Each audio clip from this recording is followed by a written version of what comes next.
Ainsi, c'est l'occasion pour moi de louer la bravoure féminine et d'insister sur le rôle prépondérant que les femmes jouent dans la société. Nous devons les honorer tous les jours, en tout temps et en tout lieu. Mesdames, Messieurs, la célébration de la Journée internationale des droits de la femme de cette année par l'administration pénitentiaire est symbolique à plus d'un titre. En effet, elle met en avant non seulement la femme agent de l'administration pénitentiaire, mais aussi la femme détenue. D'ailleurs, c'est l'occasion pour moi de vous exprimer ma satisfaction, car quotidiennement, vous, les femmes de l'administration pénitentiaire, communiez joyeusement avec les femmes détenues. Cela prouve à suffisance que malgré les perceptions extérieures, l'agent pénitentiaire et le détenu forment un binôme dans la famille pénitentiaire. C'est pourquoi je vous invite à faire davantage preuve d'humanisme, de sympathie et d'empathie envers les femmes détenues, qui sont vos mamans, tantes, sœurs et filles. Mesdames, Messieurs, chers invités, l'histoire de la femme dans l'administration pénitentiaire est très ancienne et c'est ce qui nous donne une avance considérable sur les questions de genre et de la promotion des droits de la femme. Au sein de l'administration pénitentiaire, les femmes se sont fait une place dans l'univers du travail en effectuant les mêmes tâches que les hommes. Dans l'administration pénitentiaire, on ne trouve pas de fonctions féminisées ni de fonctions réservées aux hommes. Elles ont occupé et occupent encore tous les postes et exercent les mêmes responsabilités, telles que directeur régional, directeur d'établissement pénitentiaire, chef de service, greffier en chef, secrétaire, comptable, chauffeur, infirmier, chef de service socio-éducatif, chef de poste, sentinelle, etc. Ils occupent toutes ces fonctions avec des résultats probants. Au niveau de l'administration centrale, elles sont aussi présentes dans toutes les directions et services et l'une d'elles occupe les fonctions de directeur. Des établissements pénitentiaires. Vous honorer en ce jour me permet de louer votre engagement, votre détermination, votre dynamisme, votre professionnalisme et votre sacrifice pour le rayonnement de l'administration pénitentiaire dans l'exercice des missions qui lui sont dévolues.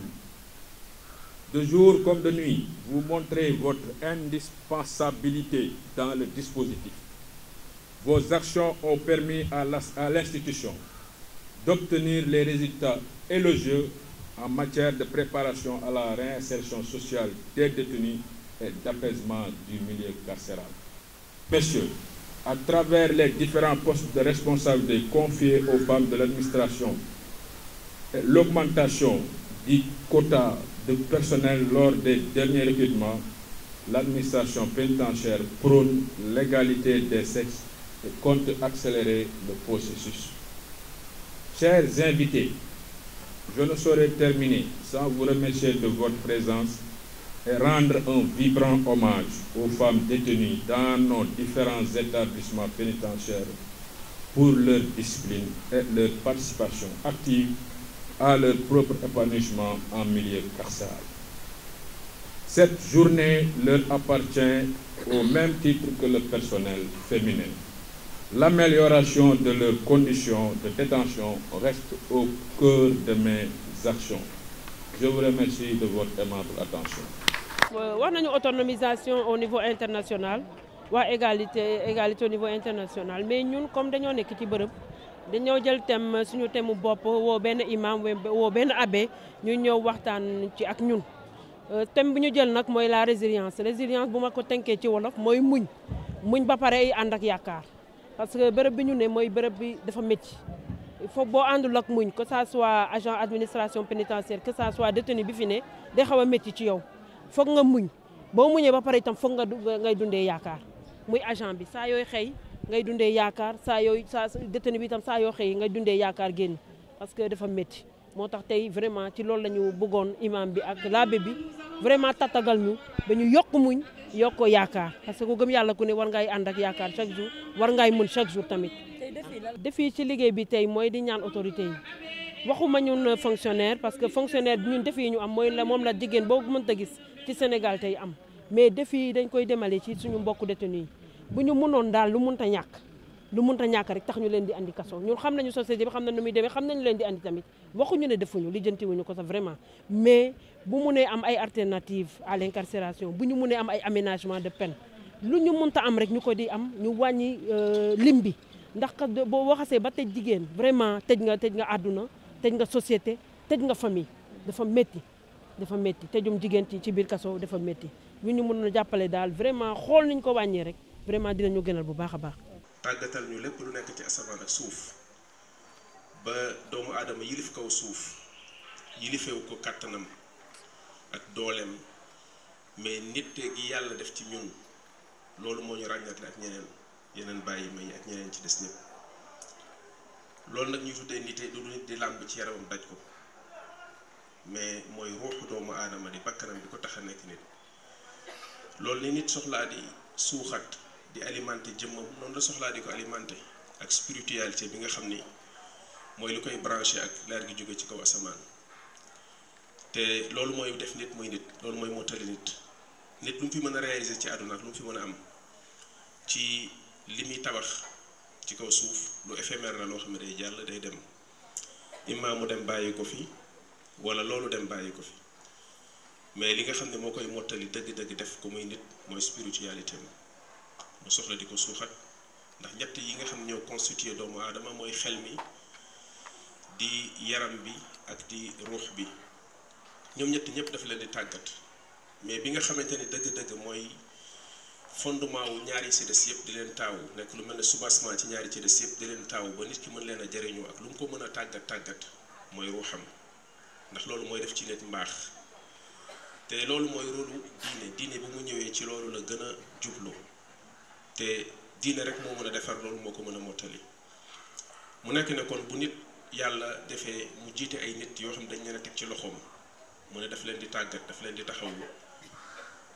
warta fàtte benn ci ñett yooyu ngir dundam mën a am benn stabilité warta fàtte li mu koy jox ci muy lekk ci dundam warta fàtte li mu koy jox ci mu koy yokk ci xelam ndax doomu aadama xel moom moo koy limité délimiteel ko lu muy def ak lu mu dul def waaye tamit ruuxam bi nga xamante ni bii saa bu ko rayee rek mu indi benn crise bu doy waar ci moom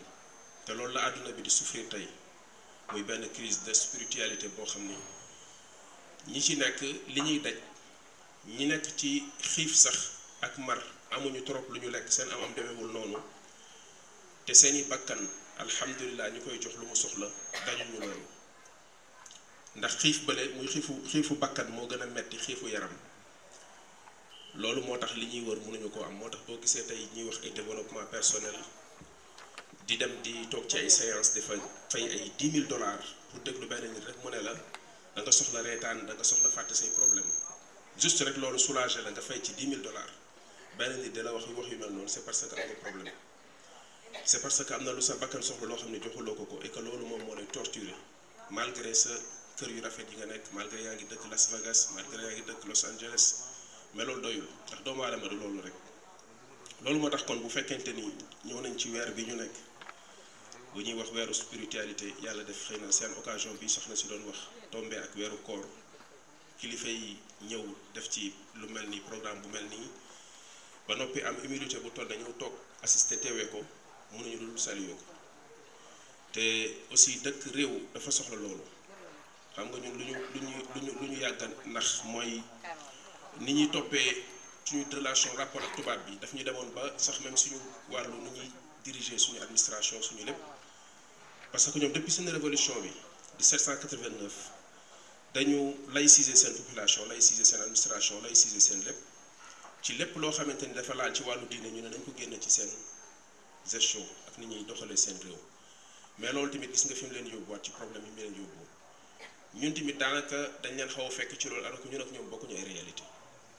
ñun dañu am diine suñuy diine des ci ñun ba léegi ñii di ay jullit ñii di leneen war nañu mën a sukkandiku suñuy diine mu dooleel ñu ci suñu côté spiritualité en même temps suñu wàllu àdduna ñu tàggatu ci lépp. Chers invités,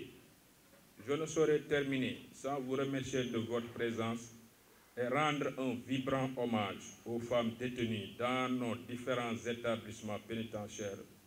pour leur discipline et leur participation active à leur propre épanouissement en milieu carcéral. Cette journée leur appartient au même titre que le personnel féminin.